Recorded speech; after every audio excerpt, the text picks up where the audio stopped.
All 7 Taliban militants who attacked the Afghan parliament in Kabul today have now been killed. No civilian casualties have been reported. All MPs, journalists and parliament staff were safely evacuated. The Taliban carried out a coordinated attack on the Afghan parliament, detonating a series of blasts leading to heavy exchange of gunfire between the militants and security forces. The attackers detonated a huge car bomb first outside the building before racing into parliament.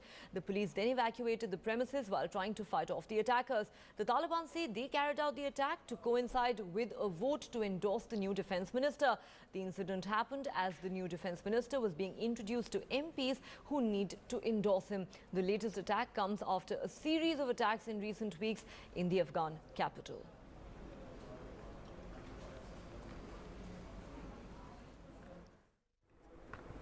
We're joined on the phone line from Kabul now by Hasib Siddiqui. He's the National Directorate spokesperson, that's the Afghan intelligence spokesperson. Mr. Siddiqui, last time we talked to you, you couldn't confirm whether these attackers or the blast had taken place inside the complex. Can you give us any more details now?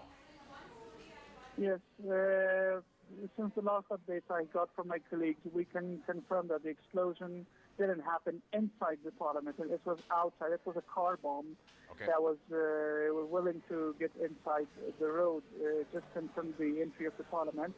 And then we have like random explosions by those suicide bombers, presumably suicide bombers, or at least Taliban fighters, who are in the road at the entry. And the police, our special units from the police, we call CRU, Crisis Rescue Unit, they are in place and they're going to start their operation in the city very shortly. So, Mr. Siddiqui, are you saying that there are possibly attackers who are scattered around the complex currently, or are they at one spot? They've been surrounded only in one small road, which was the entry of the parliament. And just after the explosion, they took place. We don't know the exact numbers, and we don't know with the exact their equipment, but we can say that they've been surrounded by the Afghan security forces, and the clashes are ongoing. And there were some reports that suggested some of the attackers could have entered a nearby building, a US aid building, and were firing either on the security forces or on the complex from there. Is that something that you could confirm? We cannot confirm the report that they got inside. We can say the attackers are still outside the parliament compound. And the security forces have surrounded them, and very soon there will be an incident fighting. Right. We can say that the members of parliament and senators and other workers who were inside the parliament, they've been evacuated through the back door of the compound, and they are now safe. Are you saying everyone inside the parliamentary complex is safe, including the MPs? We believe the second vice president was also there. Yeah, there was supposed to be the nomination session for the Minister of Defense, and the second vice president was supposed to come there and introduce officially the Minister of Defense in front of the parliament.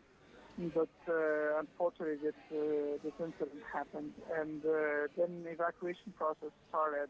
And after transferring them to the safe bunker, the safe exit from the back door was opened, and all the MPs and senators and other media correspondents who were present there, they were being evacuated from the back gate of the parliament.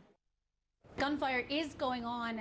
The chief of police of Kabul says the Taliban fighters are firing from a building under construction across the street from the parliament. He says that police and Afghan special forces are moving in. He says that all the MPs and senators who were in the building are safe and have been evacuated. It was a huge explosion outside of the parliament building. The Taliban quickly claiming responsibility. We've seen cars burning outside that building. The Ministry of Health has just told us that 18 people have been brought to hospitals so far.